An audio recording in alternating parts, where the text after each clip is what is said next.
Well, welcome again. Just to introduce myself, also to Greece. My name is Alexander Wren. I'm a freelance journalist in Germany, Hamburg. I'm working for the public radio stations over here, and well, it's me to do the moderation this evening for the first part of our debate event. After that, I will pass over to my colleague, George Kopoulos in Greece, and he will moderate the second part. Well, yes, welcome. I'm glad that you all found a way over here. And yes, you all know austerity, virtue or downfall is what we are going to discuss or debate today. A topic which is or has become more up-to-date recently when the Greek government decided to close the broadcast station to save more money. So, another point that the topic is very actual and we should discuss or debate. So it's just need to give you a small introduction what will happen today. We got 4 speakers and we will have like 1 hour and a half more or less. Yeah, we will have both positions, meaning austerity virtue and austerity downfall on both sides. So we got 2 German speakers. You can see them here, and I will introduce them later. And we got 2 speakers in Greece as well. And for balancing the whole discussion, we got the opposition over here and the proposition over here in Germany, and the same in Greece. Well, we start, or before we start with our first speech, I would love to give the voice to my colleague from the Konrad Adenauer Stiftung in Greece, Susanna Vogt. She is working for the Konrad Adenauer Stiftung since years, like since 2006 and since 2012, I guess. She is the head of the Greece office of the Konrad Adenauer Stiftung, and she will give you another introduction in what you are awaiting this evening. Thank you very much, Alexander. Ladies and gentlemen, dear friends of debating, it's a great pleasure for me to welcome you as well in the name of Konrad Adenauer Stiftung to the kick-off debate of the dialogue without borders. So I welcome very warmly the audience here in Patras and in Hamburg, as well as our virtual guests who are following us via the live stream, which is made available of this debate.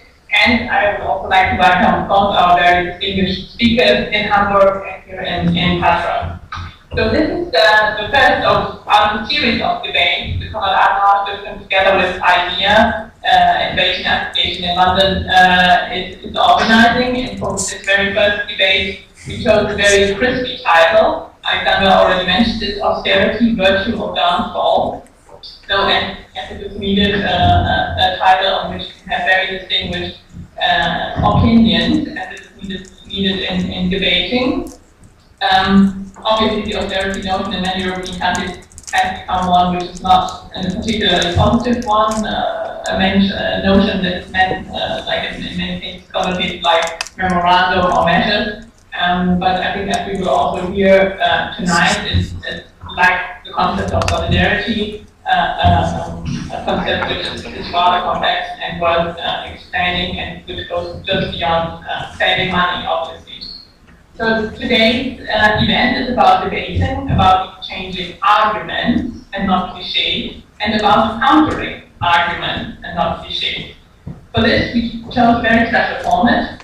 So obviously already working a live debate between two countries, and these countries not coincidentally are Greece and Germany, and the relations between these 2 countries have already seen better times.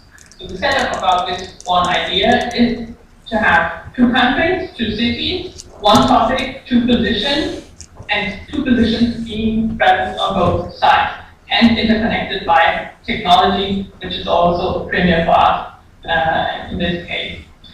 Why we are doing this? Actually, our intent is to contradict the mainstream, especially media coverage we have seen in the last years, in order to show that actually positions and arguments are not linked cliché-wise to country or an origin, but are linked to positions which are present on both sides, be it in Greece or in Germany, and they understand the argumentation on both sides. It's actually as simple as this. This is also why we are here at Konrad Adenauer Stiftung, present again in Greece. Our target is, as this evening shows, to facilitate dialogue, in particular between Greece and Germany, but also between other European member countries, European partner states, and to give people, also as simply as it is, the chance to talk with each other. And I think, especially tonight, when having this live, real technology-linked debate between Greece and Germany, we are showing quite a practical example of this kind of work. Our office we opened in Aachen last year in May, and since then we have been engaging in various projects, working a lot with journalists from Greece and Germany, with young entrepreneurs, with startups from Greece and Germany, and overall with stakeholders of the political dialogue we are engaging in here for. So we are very happy to co-host this first debate. As I said, it's also a kick-off event for the Debating Society of Greece, so we are very proud to be part of this. I would like to thank the Debating Society for their support in setting up this event, as well as our partner IDEA in London, and the colleagues from CAT in Hamburg. And I wish you all and us all a very enriching discussion, and I'm happy to pass over to Manos Mokopoulos from IDEA to also share some words with you. Thank you very much.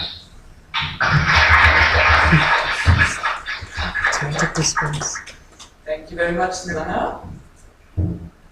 Yeah, and now let us give the voice to IDEA, the organization who is the other partner in this project. Thank you very much, Alexandra, and thank you all for coming here in Patras and in Hamburg. As has already been mentioned, I work for the International Debate Education Association, an international network of debate organizations that works in over 70 countries and over 50 languages. What we believe in is that dialogue helps create informed citizens, creates active citizens, and also creates open and tolerant societies. And one of the things that we are very proud of is our work in Europe and the work that we do towards getting Europeans to talk to one another. Not only talk to one another, but also take action, as we are also one of the founding members together with the European Youth Forum of the League of Young Voters in Europe that we launched a couple of weeks ago in Brussels, aiming to get young people more involved with the European process. In this particular case, we're continuing our competition that we've done over the past decades of bringing populations of groups of people that are seemingly at conflict with each other, but they're not really at conflict with each other, to talk to one another. In this case, we hope that this will be one of many debates where we get Europeans to talk to one another using modern technology, getting people from different auditoriums together to speak on evenings like this one, to make sure that they understand that the challenges are shared and so should be in the future. And the only way that they can actually make decisions about these is through informed discussion that transcends national borders. Thank you very much once again for coming. I would like to extend my deepest gratitude to Radio Mob, who is the organization that is live streaming this event, to you from Hamburg and Patras, and also the Debating Society of Greece here, that's being so lovely hosts in the city of Patras, that has provided us with this wonderful venue in Austerity.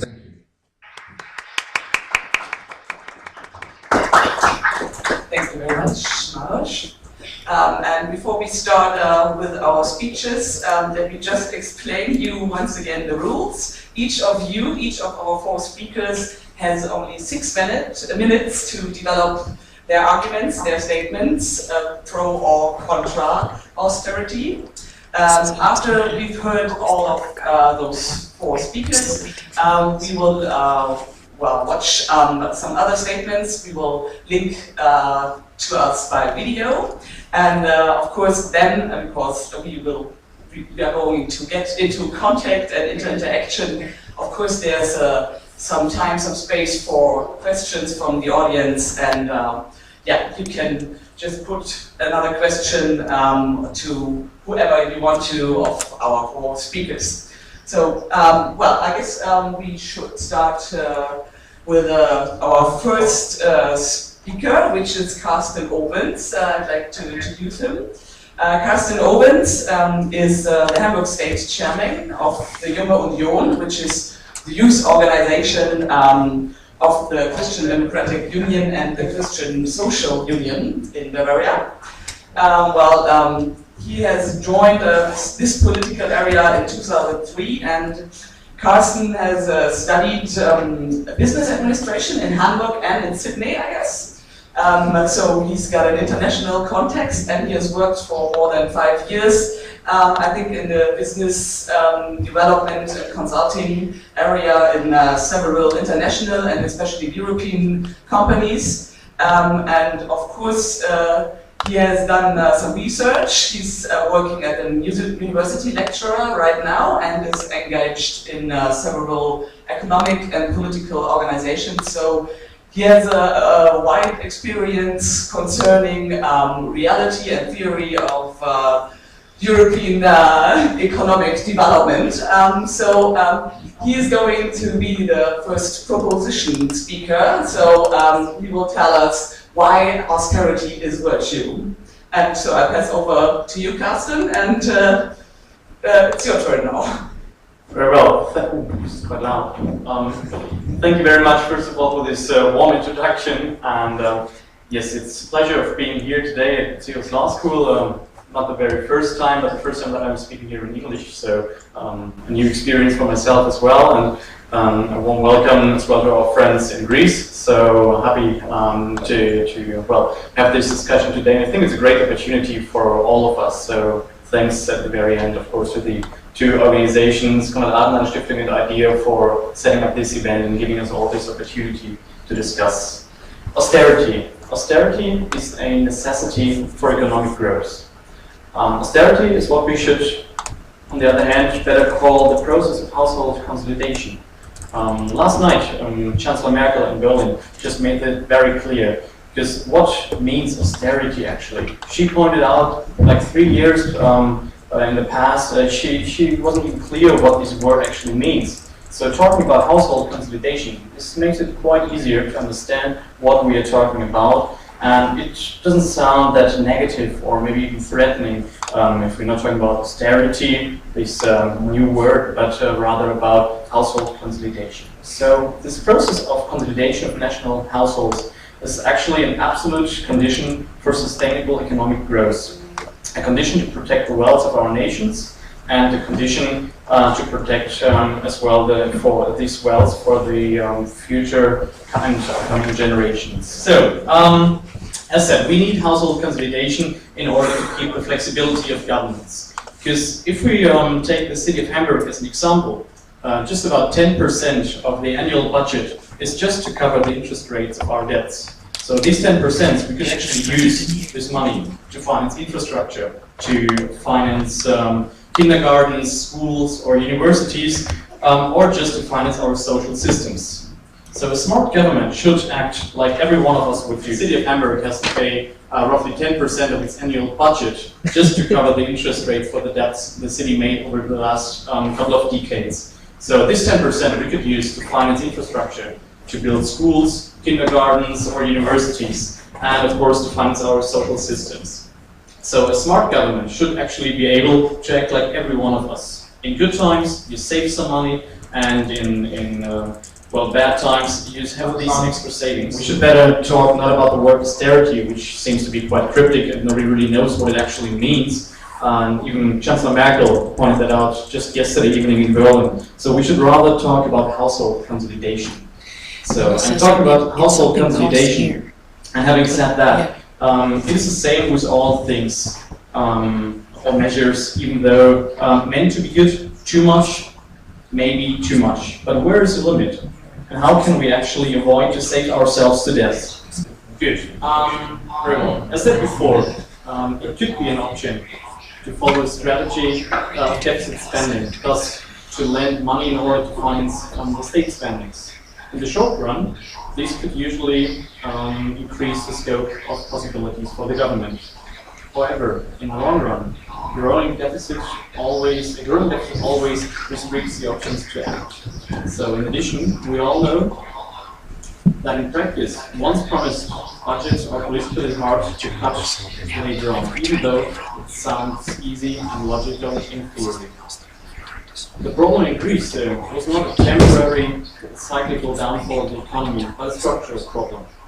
So therefore, lending money and more and more and more money actually did not help or improve the situation, but made things even worse over years. For the last 10 years, the national debt of Greece has grown from about 100% of the GDP in 2002 up to more than 160% of the GDP by 2011. So, at the same time, the Greek economy had some very successful years, at least until the global financial crisis in 2009, on which the government nonetheless could not capitalize. So, by today, and I mean, it is not on us to blame anybody, but it's just important that we actually look at the facts, that we look at the statistics, and by today we know that at the beginning of the euro, Greece did actually not meet the convergence criteria in 1999, and it should have not been allowed in the very first time to join the euro in 2001. The expansive household economic policy, rising wages, an increase in state-financed jobs, and about 10% of what we know today of the country's jobs are actually state-paid jobs. And some other problems increased the structural crisis in Greece. However, as said, in particular as Germans, it is not on us to blame anybody, neither a whole country nor its politicians, or any other ones in Greece for not acting much earlier. We didn't do anything beforehand as well, helping the country and seeing that we actually have a structural problem. So, however, as said, we need to analyze the facts, and we need to make sure two important things. The first one, how can we stabilize the Greek economy to improve the situation for the people? And the second point, how can we ensure the situation so hard for a whole country and its people, like we face it these days in Greece, is never ever happening again, neither in Greece nor anywhere else in Europe. Since 2010, the Greek government has made some very remarkable reforms and progress to improve the structural challenges of the country. And this directly affects people getting paid less or even losing their jobs, of course. In a vicious circle, people are then spending less. Thus, small businesses like restaurants, supermarkets, or anything else are earning less and can themselves spend less money. So we have a vicious circle today, and the government in Greece and Athens, as well as in Brussels and in Berlin, are thinking and trying to find options what we can actually do. It is totally understandable that people are protesting against the reforms completed these days, and as Germans, we would probably do the same. So, such hard reforms undertaken in such a short period of time. So, luckily, we have set the political agenda around 10 years ago, so that by today we are in the confident situation of not having these circumstances and having, therefore, a strong economy without mass unemployment. But therefore, with respect and with dignity, we should support the Greek reforms. Looking at the fiscal perspective, it is expected that the country will end this year with a budget surplus, 2% of the GDP. A great success, in particular if compared with a budget deficit of roughly 15% in 2009. The unit labor costs are decreasing, and the confidence in the Greek economy is actually returning. So in the future, the Greek government should continue with its structural reforms, privatize state-owned companies, fight corruption and black markets. Further, the government should attract new businesses to Greece. The energy sector, the tourism sector and the education sector do have a lot of potential therefore. And along with the reduction of national debt, the Greek government should then regain flexibility to act. And as said at the beginning, austerity, so meaning household consolidation, is a necessity for economic growth. We need to keep the flexibility of the state of the governments, and Germany, in this particular case, should support these efforts as a friend and as a very close partner. Okay, I hope you will actually understand this now. Thank you very much. So now we continue.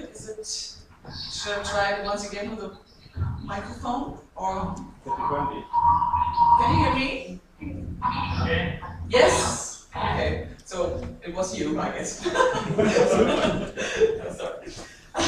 So thank you very much, Carsten, for your statement. Thank you for your patience until it worked. I guess now we can just switch over to our next speaker. And as I told you, we will now change the location, and we will now hear the second speaker, who is located in Patras in Greece. So I'd love to introduce to you Philippa Rastistarou. I hope I did pronounce this. Correct. I tried to learn it. Thank you very much. So Philippa is a lawyer, and she has a PhD in political science. She is working as a researcher and project coordinator at an organization called ILIAMAP, which is an independent, non-profit organization focused on a policy-oriented research and training, and especially, of course, in the field of European integration and international relations. And given the fact that her main research takes place in these areas, that she has a lot of knowledge about political systems on the one hand in the administrative area, and on the other one in the social area, because she has competence in law and in political science. She as well has a wide experience to now give us her statement why austerity means downfall and opposing austerity. So I pass over to you, Philippa. It's your turn. Thank you very much. I'm very glad to be here and to be today. So, my comment will be more focused to the political and legal consequences of the austerity method, and not so on the economic side.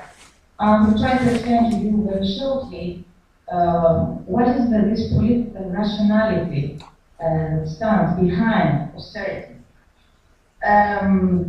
In my view, the real crisis is not a kind of economic crisis, as we are used to say since a couple of years now. In fact, I think that we are witnessing the rise of authoritarian supranational neoliberalism. And this is a kind of new model of conducting policies in Europe. And I will try to explain to you what this means. What is this rise of authoritarian supranational neoliberalism? Historically speaking, since the Treaty of Rome, in fact, the European Union has been developed on the basis of three principles, founding principles. The first one was economic liberalism, of course, very much influenced by the German vision. There is no doubt about that, during all the history of the European integration. The second principle is democracy, and the third is the rule of law, as we say in Europe. Okay? What is happening today? We have this rise of, as I said, authoritarian supranational neoliberalism model. And this means that there is a disruption, in my view, between these three principles, these three founding principles. In fact, there is a real danger to have a complete disconnection between the European economic model, democracy, and the rule of law. So this is the real crisis, not a simple economic crisis or financial crisis. And this crisis challenges seriously the very nature of the European integration process. Now, how does this happen? We have three phenomena that coexist. The first one, I call it a splitting Europe. what means splitting Europe. For a long time, the grand promise of the European elites was that the EU is a project of inclusive integration of the European states. Well, there is a historical fact here also. In fact, the European integration process followed mainly the market expanding model based on liberalization and deregulation. And this logic, this market expanding logic, in fact, didn't facilitate enough the inclusive integration of all European states.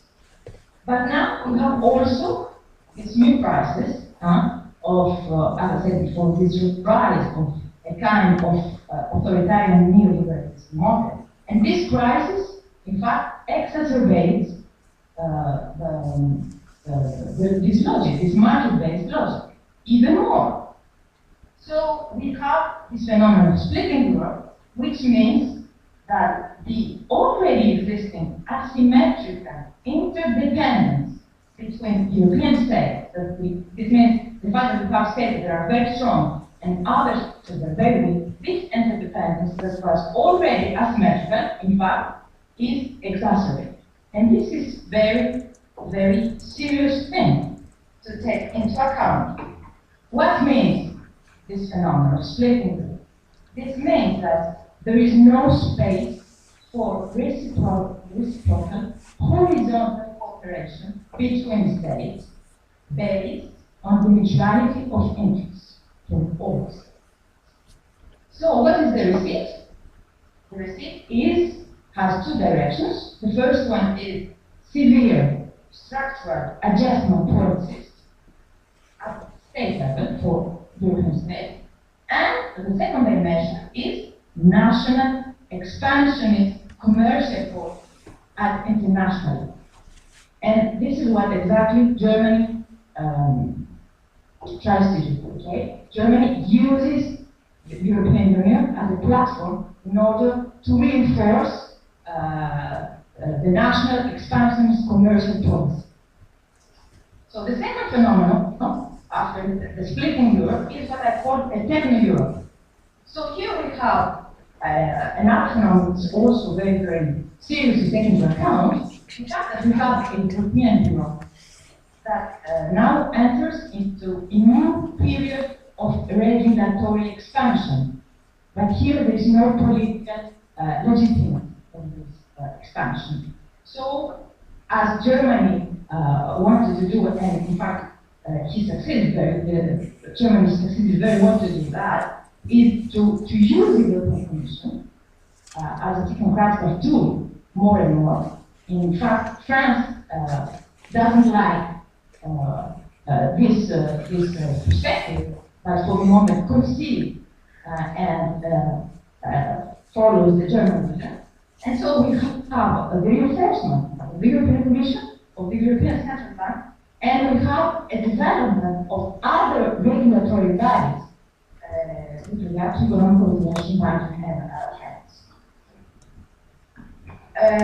So here there is, in fact, hypertrophy of norms, rules, institutions, mechanisms, authorities, but there is no political dimension.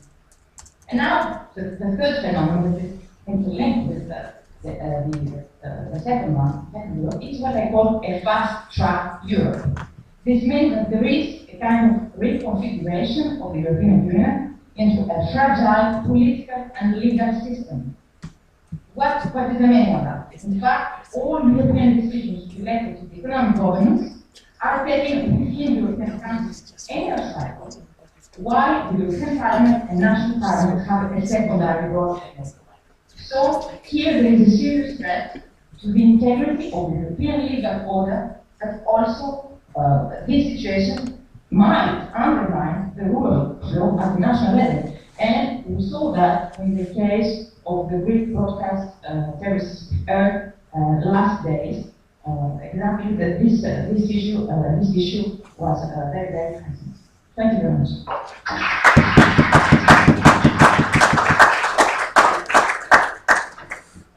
Thank you very much, Philippa. This was just in time. And well, so we've heard our first two speakers, and now I will give the pass over to my colleague in Greece, to George. I can't see you at the moment, but it's your turn now to moderate the second part and to introduce our third and fourth speakers. Thank you very much for the coordination of the first part. We move to the second part. I have the second proposition speech by Honors Zapalos.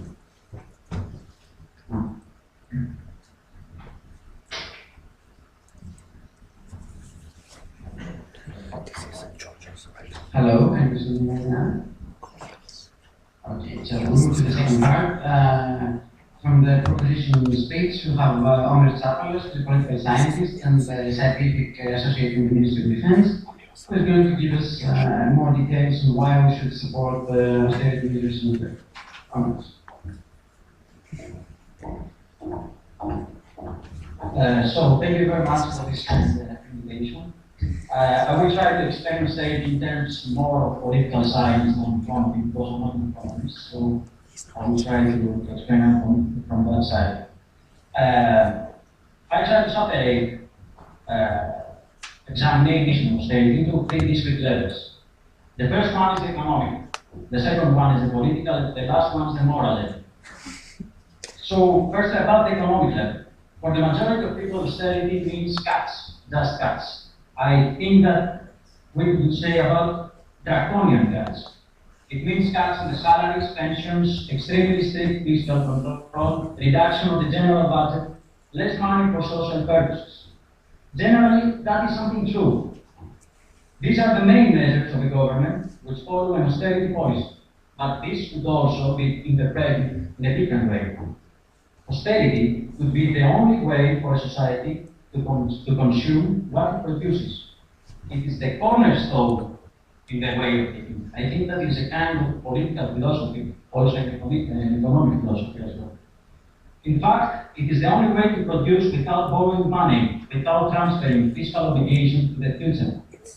It is the only way to create economic growth based on your own power. So, in terms of economy, austerity is placed exactly in the center of the socio-economic viability. In a globalized free market system, a country needs to survive in a way that a company does if this country has fiscal problems. So, if a company cannot satisfy its borrowing needs, it shuts down, so simple. But a country, it goes to bankrupt. In order to avoid this terrible situation, there is only one way, austerity. To consume what we produce, and if we can, to put aside a small amount of money in case of emergency for the next years. Many examples to be found about how austerity helped a number of European countries so as to face their fiscal problems and get more quickly to grow. Estonia is one of them, Sweden also, and of course Germany. Germany is the case study for me of how a country can combine austerity policy with social protection and development. Germany faced seriously her fiscal and labor problems. The political parties decided to cooperate and implement, with some only differentiations, a strict austerity program for many years, which led to spectacular results for the German society. And we should not forget that what Germany suggests now for all Europe has already been implemented in Germany. Austerity was the main tool for them, and we must not forget it. Now, regarding the second level, the political level, a country cannot act as an autonomous player in international level if it has a high problem of fiscal imbalances. Austerity could solve this problem, and it could create the preconditions for a country like Greece, for instance, to gain credibility, to protect its international interests, to its national sovereignty, and of course, its dynamic presence in the EU. How? Just without borrowing extra money. If you stop borrowing money in order to balance your budget, then you are not affected or addicted to foreign powers to survive. You can create your own foreign policy without caring what your lenders suggest or demand. No country with serious fiscal problems and with so big borrowing obligations could survive in an international environment of multi-level antagonism without a mixture of austerity policy. Austerity gives again the answer to this necessity. Last but not least is the moral level, and I think that this is the most important. It has to do with the moral obligations a government should have regarding next generations. As I mentioned before, you cannot borrow money in order to have a superficial prosperity now by transferring the fiscal obligations to the next generation in the future. Nobody who is not even born at that moment is obliged to pay the loans of somebody who borrowed unreasonably, without consistency, without sensitivity in order to enjoy a greedy life, a life to be re-elected or to satisfy his political audience. It is the worst behavior, I think, between generations, and this is totally unfair. To conclude, nobody supports the idea that austerity could solve the economic, political, and fiscal problems of the country by its own. Austerity must be combined, A, with social protection measures, especially for the weaker section of society, and B, with development policy of attracting foreign investments or focusing on the innovations and the comparative advantages of each society in order to succeed. Otherwise, austerity by itself will create more problems than solve them. For me, austerity is a way of thinking. It's a way of how society could survive based on its own powers and respecting at the same time the next generations. Thank you very much.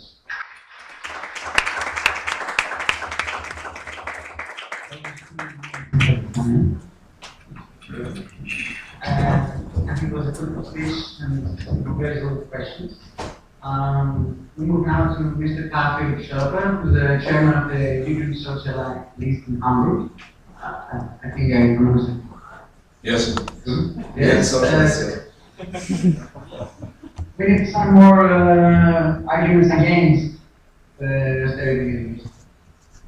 Yeah, thank you very much indeed.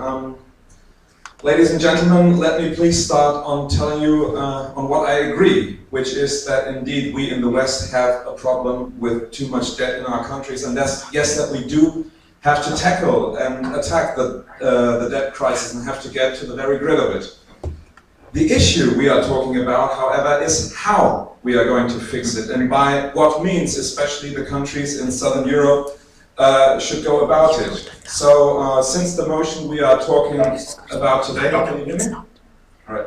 So since the motion we are talking about today is whether austerity is a virtue or a downfall, I would like to use my time as well to tell you why I think that the pure approach of fiscal entrenchment and austerity is wrong for economic reasons, for political reasons, and for moral reasons as well.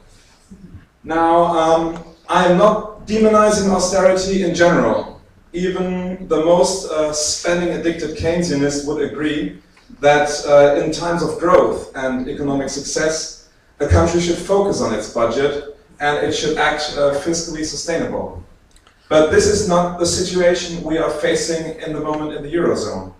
Proposing austerity in a time of recession carries the risk of worsening it by strangulating the economy from both sides, the demanding and the supplying side.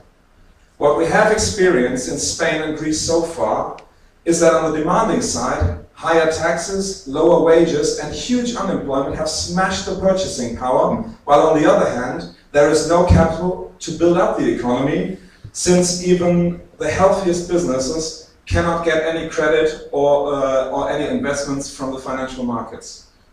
Additionally, because of the weakened economy, tax revenues go down, which forces governments to cut even more spending, leading to the vicious circle that Carsten spoke of.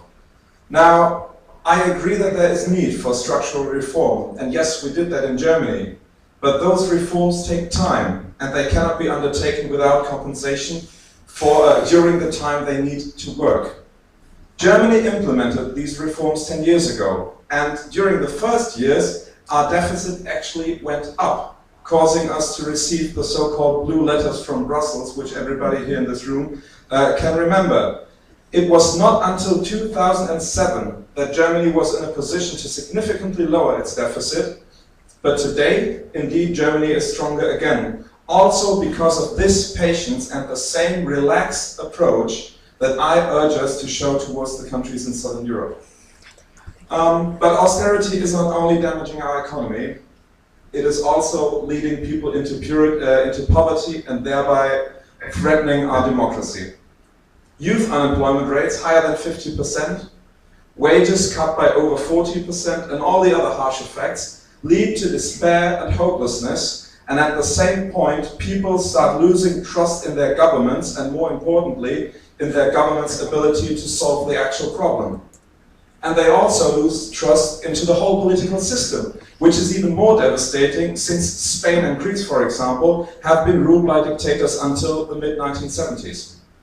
We experienced the rise of xenophobia, we experienced the rise of nationalism and the success of many extremist parties, while at the same point we risked the disintegration of Europe. Now, I admit that a more relaxed approach on debt is challenging as well, especially in the so-called creditor countries like Germany. And yes, there is skepticism, but we must not surrender ourselves and let those debates be hijacked by populism and stereotypes. And there is a chance to get active. Even in Germany, the vast majority still thinks that the EU is a good idea and that we should stick with the euro. And that is because people know that more European integration is needed to maintain our global role in the world, which is becoming more and more bipolar again, with this time with China being the second superpower. What I'm saying is, destabilize one part of our continent and you will weaken Europe as a whole. Finally, let me look at the biggest victims and therefore at the moral approach on austerity, the youth. Every historic example of austerity has shown us that its most terrible product was a lost generation. I mentioned the over 50% unemployed young people, and those people aren't stupid. Many of them are highly educated and willing to perform, but their only option is to emigrate and leave their country's future alone. And what kind of future is that? A lack of infrastructure, an underfinanced educational system, a dead industry. Pretty heavy consequences they have to face for mistakes that have been made in a time they were not yet even born. Europe as a whole has an obligation to help them and to show solidarity. But by only forcing their countries to practice austerity, we are letting especially these young people down, and therefore I think austerity is also wrong for moral reasons. Thank you very much indeed. Hello friends from the Konrad Adenauer Stiftung, congratulations on your initiative on today's debate. My name is Konstantinos Kiranakis, I am the president of YEP, the Youth of the European People's Party, which is the largest political youth organization in Europe. I apologize for not being there today with you, but it is for a good reason. This week the EU Council will discuss and decide on youth unemployment measures, and we are here with our team doing our best to convince the EU leaders and the members of the European Parliament to stand with us on our proposals for job creation. 6 million young jobless in Europe need our help. And actually, what we are doing here, the problems that we have to face today, especially as young people, is very much connected to what you are discussing there today. The fact that the best educated generation of all times in the world cannot find jobs is a result of a very bad policy, the policy of massive, endless, irresponsible public spending. Things in the economy are much simpler than we think. National economies, same as small families, need to function, plan and spend based on a budget. If a family does not do that, then they will not be able to pay for the fundamental needs, the rent, the food, the electricity. And if the father decides to borrow in order to be able to spend more than he earns, it will probably be his child and his grandchild that will have to pay. This is exactly what happens now in Europe. Because of irresponsible spending of some generations, our generation has to pay for a problem that we did not create. Because we understand the responsibility that we have as a generation. And as we know that nothing good will come out, no result will come out from blaming another generation, we are ready to fix things. This is why we're here in Brussels these days, to fix things. We said to all the leaders that we met that we are a generation that believes in the ability of Europeans to create, to grow, to prosper. We want to rely on our skills and not on social programs. We want to contribute to the economy, not rely on its benefits coming from taxpayers. We want less public spending, less bureaucracy, a smaller state and lower taxation. And we believe that the road for Europe to growth is certainly not an increase in public spending. Today's debts are tomorrow's taxes. That is why, to all the proponents of public spending, who just want to find a face to blame for austerity, we say that Margaret Thatcher once said, "Bad thing with socialism is that eventually you run out of other people's money." And this is very true. So good luck in your debates today. Once again, thumbs up for Casa Athens, an idea for organizing the event, and thank you very much for hosting me on your screen today. Bye-bye. There is no doubt that austerity is going to have high social and political costs in the country it affects. Therefore, the question is whether it is going to achieve its goals and whether it is the only way to get out of the current situation. When it comes to the first question, it has to be said that the main study which was used to justify austerity, the one by Reinhardt and Roganov, that said that debt levels are linked to slow economic growth, has actually been recently shown to be incorrect. And the authors themselves said that they never claimed that the social economic growth is caused by the debt levels, and some follow-up studies, such as by Dube, indicated that actually the slow economic growth contributes to the debt levels, and not the other way around, as the austerity proponents have been suggesting. Moreover, this evidence is consistent with evidence from other countries, United States included, that have been using government funds to get the economies going again and to get the countries out of the recessions through boosting the confidence of people to spend and invest, as well as investing in the human capital, which helps to deal with unemployment, which is one of the biggest problems in the countries affected by austerity. Now, if austerity does not only do nothing about the debt levels, but also pushes the countries into the recession and makes it harder for them to repay their debts, maybe it can still be argued that it is the only way to go. In the European Union context, this usually means that the other countries shouldn't be paying for the countries in economic hardships. However, if the goal is to get those countries to repay their debts, then by pushing them into recession through austerity, we are just punishing them for no apparent result whatsoever, and also hurting ourselves in the first place too. And some people say we still have to do that to ensure that the countries do not accumulate debt again. However, European Union Economic and Monetary Union has already been redesigned to make sure that a situation like this does not happen again, which, by the way, also indicates that there were flaws in the original EMU design in the first place that contributed to the situation like that. And here, I might also add that in the light of these facts, I understand the dissatisfaction of people that think that they have to bear a high cost for something which was essentially the fault either the EMU of either European Union design or the fault of the bankers selling subprime mortgages that contributed to the financial crisis. Austerity is to bring public expenditure in line with fiscal income. Nowadays we talk about austerity in the context of extremely huge public deficits or extremely huge debt levels, and we try to implement austerity measures in order to reduce public deficits. Usually austerity measures refer to cut expenditure or increase in taxes and are extremely unpopular in politics, but also for the men on the street. Why is that like this? Well, one of the reasons is that austerity measures mean reducing the quantity of services and benefits provided by the government, which is not surprisingly not really popular. On the other hand, we should not ignore the benefits from from austerity measures in the long term. This would mean that low debt levels go hand in hand with low interest rates on sovereign debt.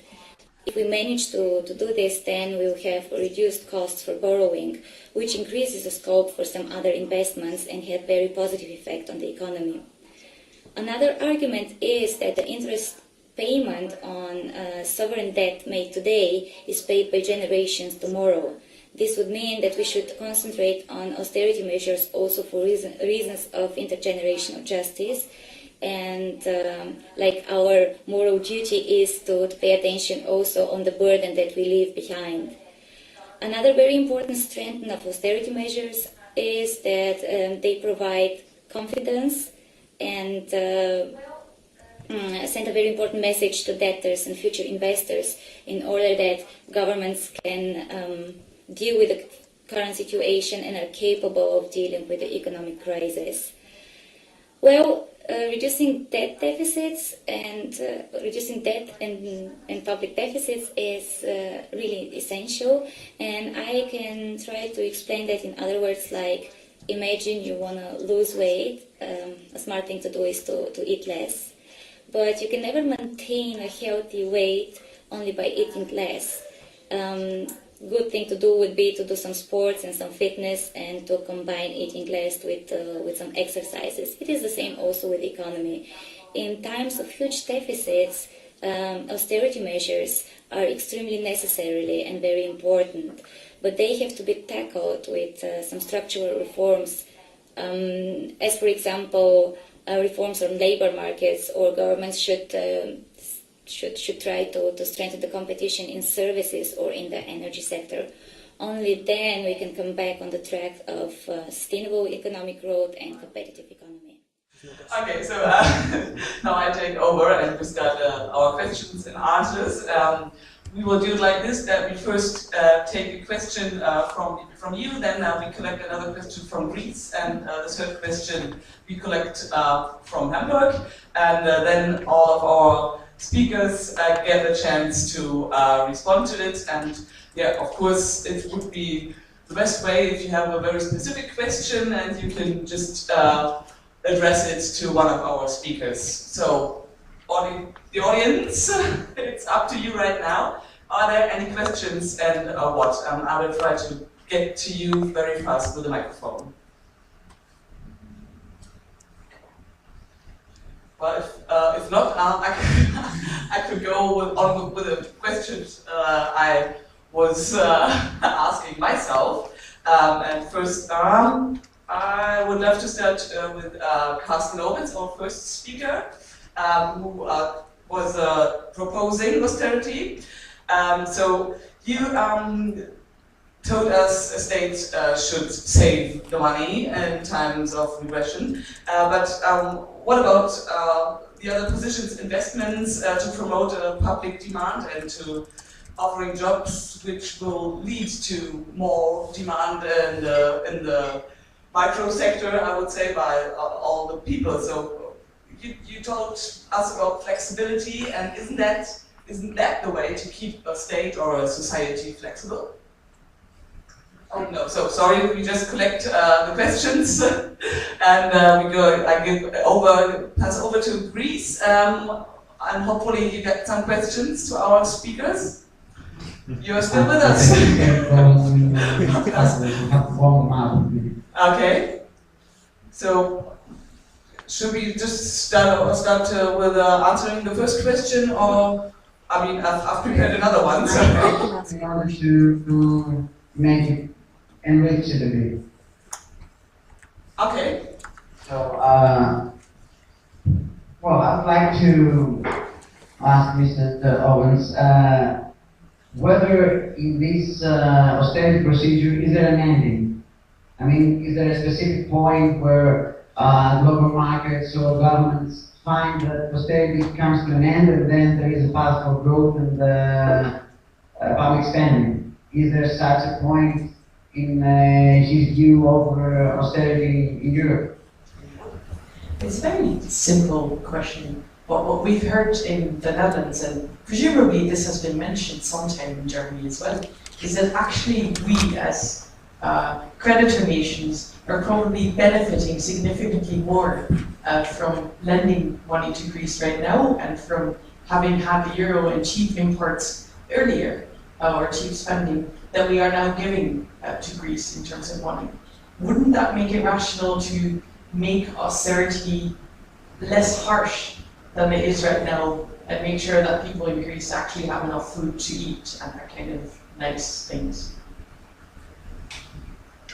What speaker do you like to answer to this question? What's Probably the propositions. The propositions, okay. No questions. So this is a sign of you were very convincing, I guess. Okay, so we start with the first question I was asking. Do you remember it, or shall I just do a small repetition? Maybe Just flexibility, how does that work without public demand?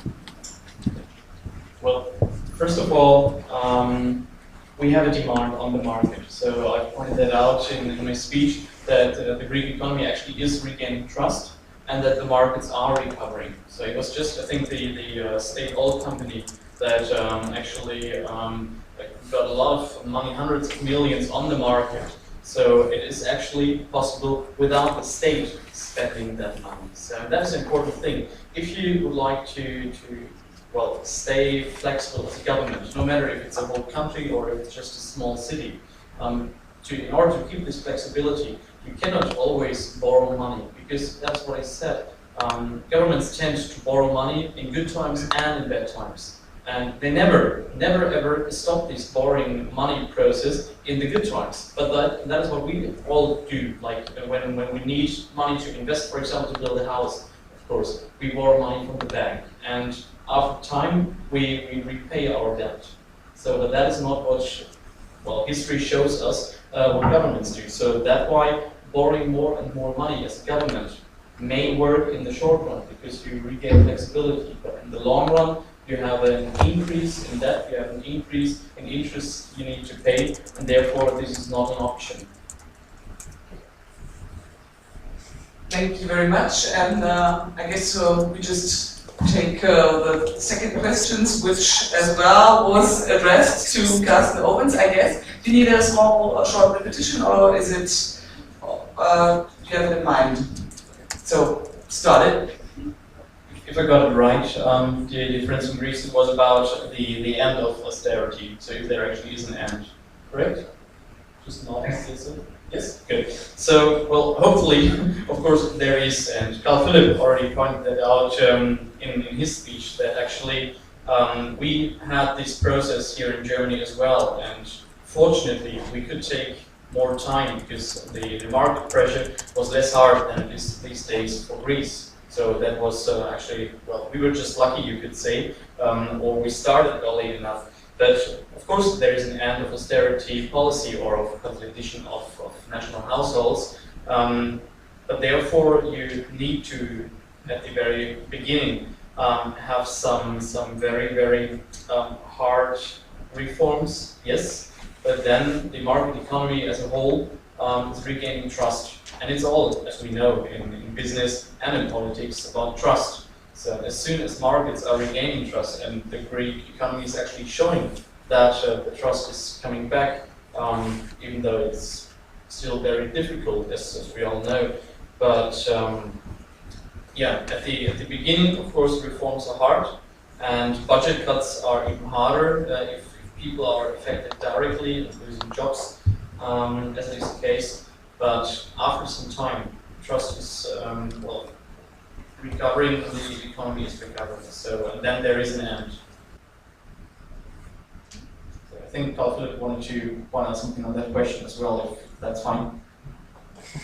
Yeah, because I would disagree on that, because at the current or the current tactics, as I would describe them, in my opinion, don't even have an end in sight, because we don't act with a long-time plan. What we are doing at the moment is pure firefighting. We are limiting ourselves on emergency rescue packages, and we are only hoping to survive the next month or the next year if we look for the long-term reasons.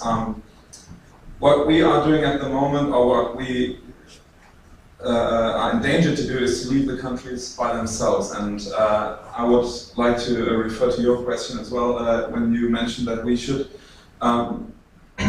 show solidarity because we benefited from the open market, and we exported our debt, or we exported our capital overseas, and had the free market in Greece, and they consume our products, and thereby we have this debt.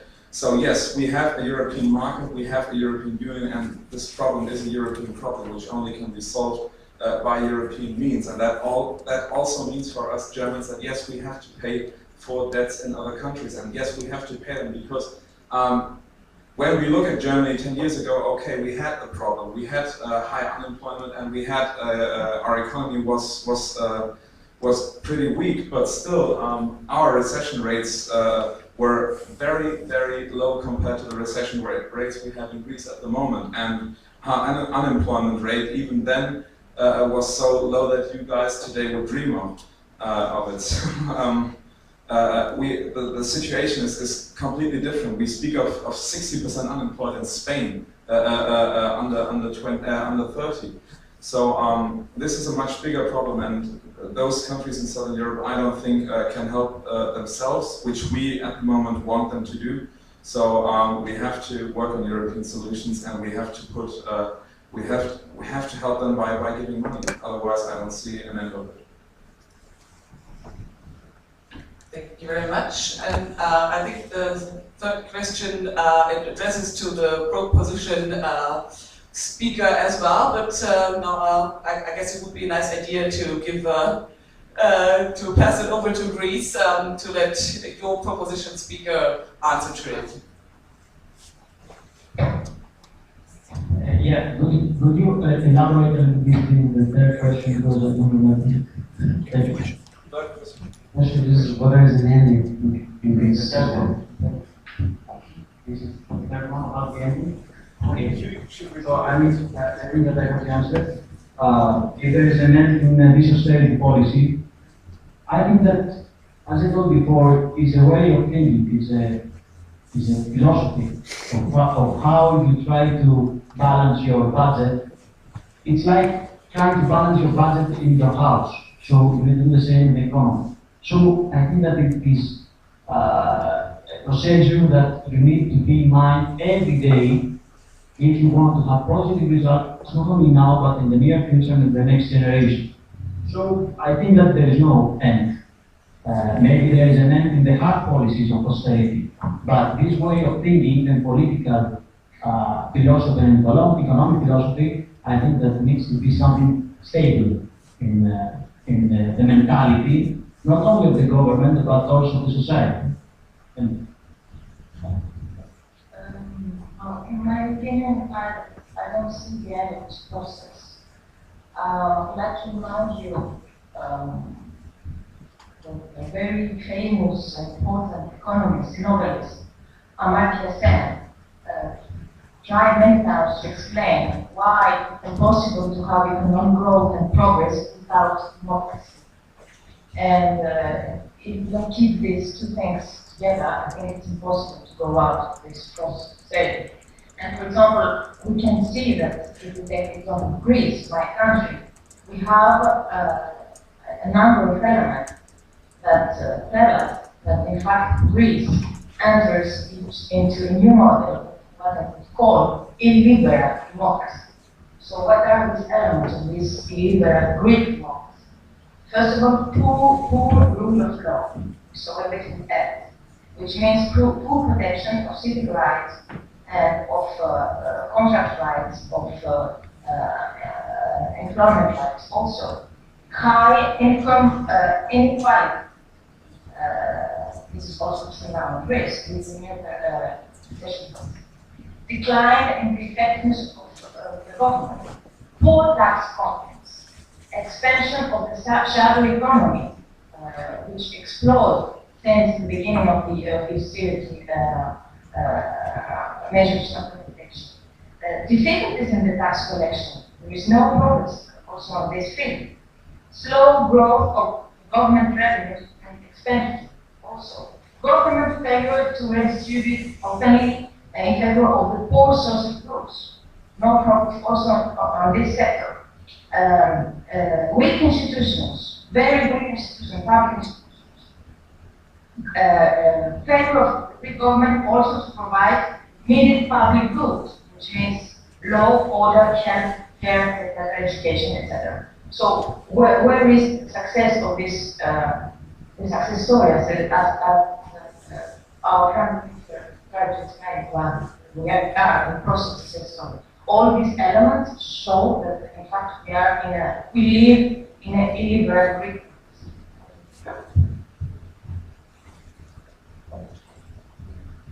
I can move to the second round. Do you want to add something? Because we're going to be the second round question. Actually, I will disagree about that.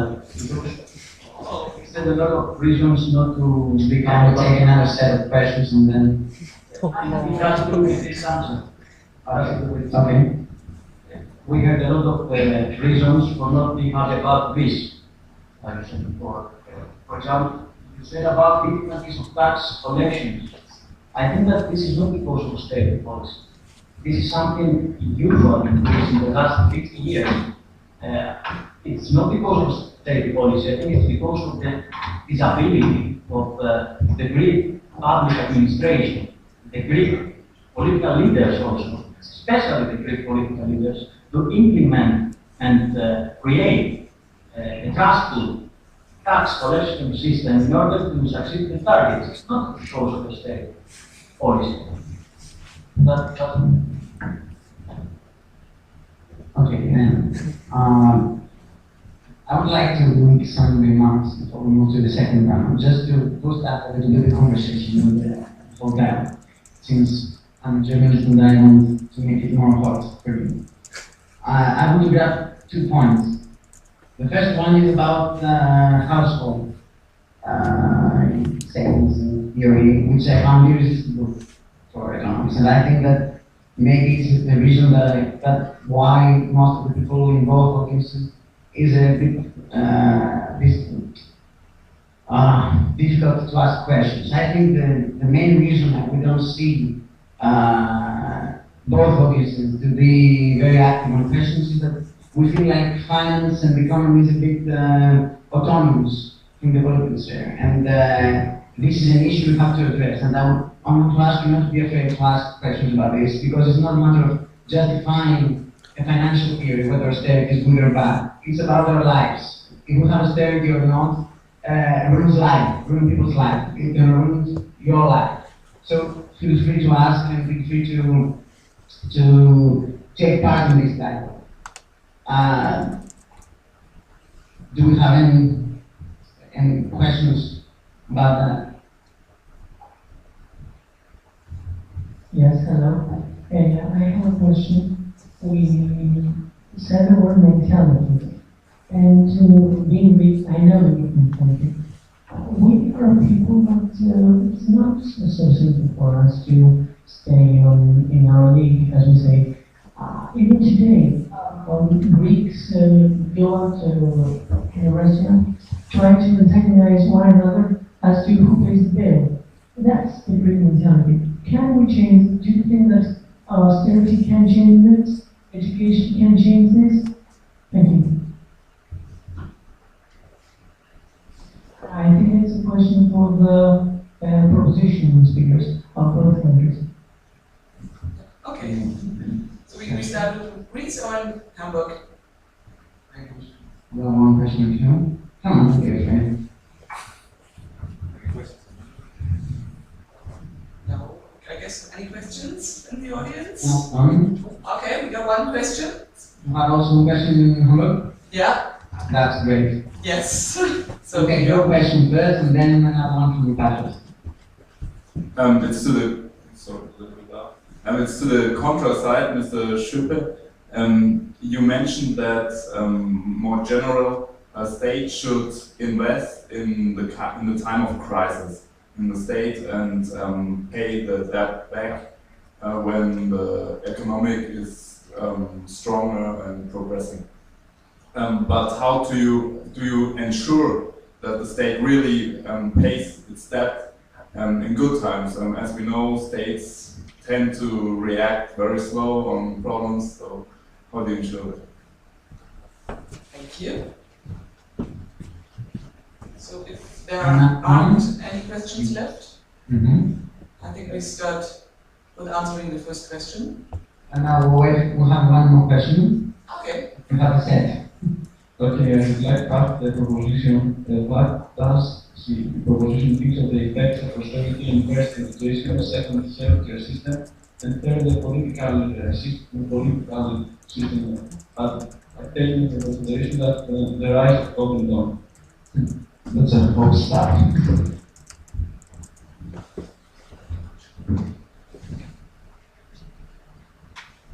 Can we start answering? Could they repeat the Could you just repeat the question? Quality is not very The good, question so. was how do the opposition members find austerity in education, healthcare system, and the political system, and especially the rise of the Golden Dawn, the extreme right party leaders. Okay. And that goes to the proposition speakers, I guess. So we start with the first question in Greece. Would you like to answer? Okay. Regarding the mentality, the Greek mentality that needs to be changed, I think that we must change some only elements of our mentality. These elements which are superficial, let's say that. For example, to try to persuade ourselves that we are rich, but we are not. These elements which make us to be in a superficial atmosphere, knowing that there is no tomorrow, just today, without caring for next generations, and taking only into account our personal benefits and our personal needs, just now, not tomorrow. This is something that I think that needs to be changed. Otherwise, we cannot survive. And after that, the Greek society needs to understand that all these decades, especially the 4 last decades, we lived a life extremely different than not only we deserved, but also we had managed. We were unable to manage this kind of lifestyle. And now we pay, unfortunately, the damages, the mistakes, and the wrong policies of all these decades. And I am afraid that the current generation and after this generation, the next generation, will be the people, the youth, which will take the biggest negative impact to this extremely unpopular, at least, policy.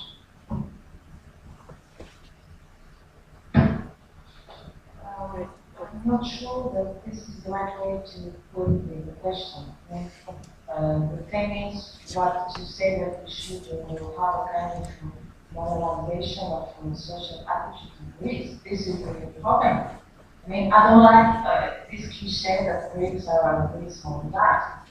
Greeks can be very productive, and we are hard workers, so I really don't like this connection.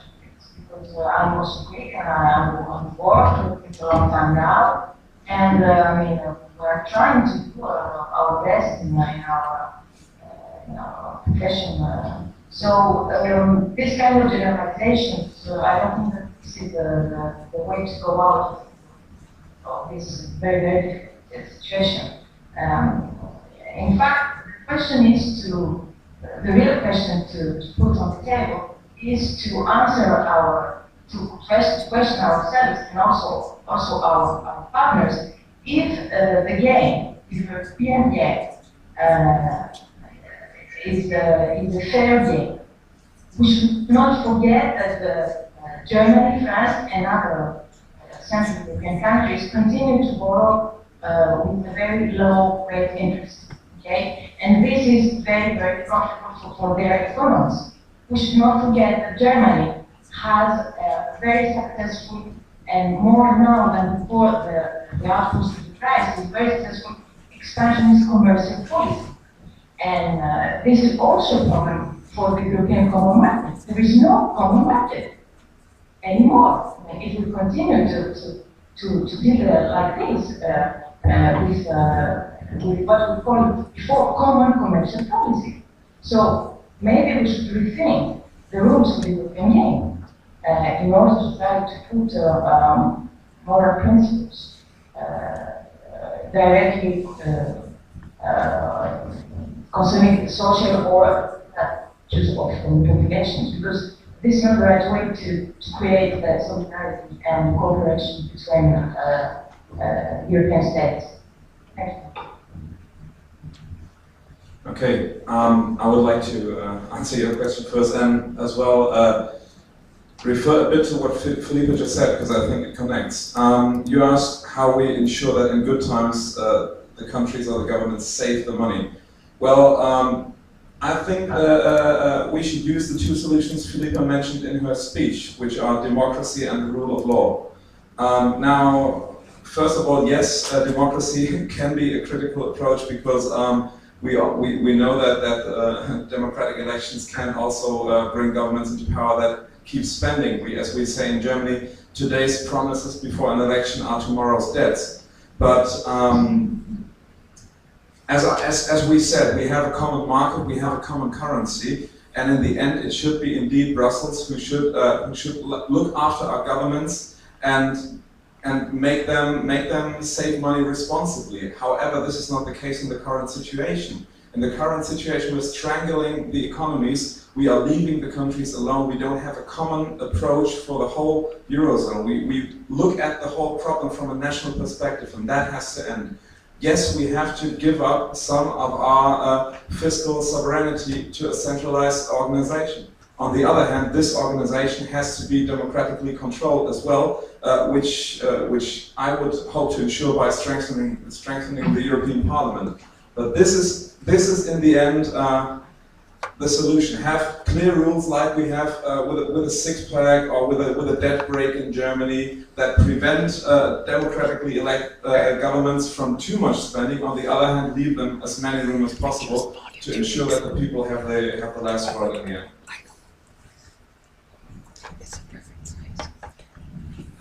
Thank you very much. And there was a third and last question left from Greece, I guess. Regarding the question about going down cuts. As I said before, austerity must be combined with social protection measures, which conclude public education and health system budget, and be with development policies for attracting investments and focusing on the innovation and the comparative advantages of each country. So I think that this didn't happen in Greece. We had only austerity policy without these two very important elements, at least until today.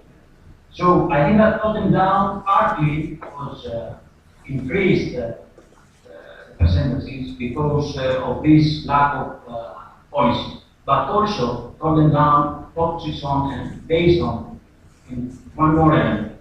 This is a political element. It has to do with the systemic unemployment, the systemic lack of opportunities, especially for the young people. It has to do with the corrupt political system. All this didn't create because austerity policies were before, are now, and will be exist, unfortunately, because I don't see that a big change will be done in the country in the next 1 or 2 months. So, partly the increasement of burden down is explained because of this austerity policy, which is not implemented correctly at all in Greece, and partly because of these political systemic problems of Greece for the last 3 decades.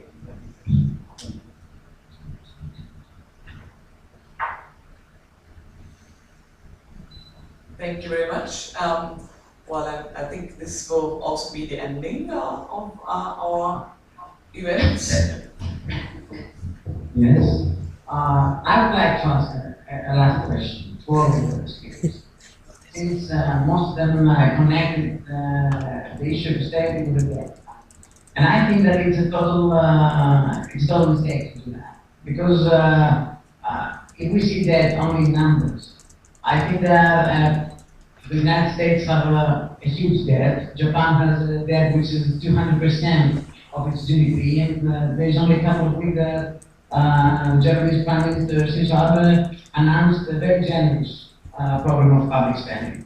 So I suppose that global markets, when they have to give credit to some countries, they don't take in mind only the percentage of debt. The question to me is purely political, and it's connected to the European Union, and whether Germany will accept a euro. And in this political distribution, in this game theory, what Germany will get to give its acceptance to the Eurobond so that global markets eventually stop focusing on the issues of the Eurozone. Do you have any idea or any feeling on how this procedure is going to continue after the German election, and whether are we going to see a dramatic change in the architecture of the European project?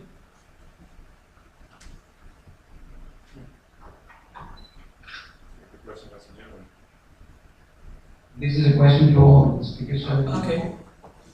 Who likes to start? Is there a conclusion you'd like to? Yeah, so Carsten Ovens, like to start to answer. Well, I think our Chancellor, Angela Merkel, she made it quite clear quite a while already ago, as she said, no Eurobonds as long as she lives. That was quite a hard argument, and well, of course, we all hope, hopefully in Greece as well, that she is expecting quite a long life, a healthy life, and a third legislature starting this September. No, but seriously, so Carl Philip will probably say, yes, of course, we will accept Eurobonds, but no, I think this is not an option, and it is as well not the solution, because we have the common currency, and the euro shows in comparison to the global markets, that is a stable currency, and that there is no need for Eurobonds. What we need, and that is what Carl Philip already mentioned, is an institution on the European level that actually has the right to check and to control the households of the member states of the euro. So that is what we need, and we need measures and rules to actually, well, act if countries are not following the rules of the convergence criteria, as we mentioned earlier today. So that is what we need, but no Eurobonds. Thank you. Okay, I think that Eurobonds could become a reality only if German and French socialists decide to recreate the German-French axis and try to work very, very hard in order to have a common strategy in favor of Europe. And in this case, it will be possible. Well, of course, I hope that we will have a change in German politics after the elections.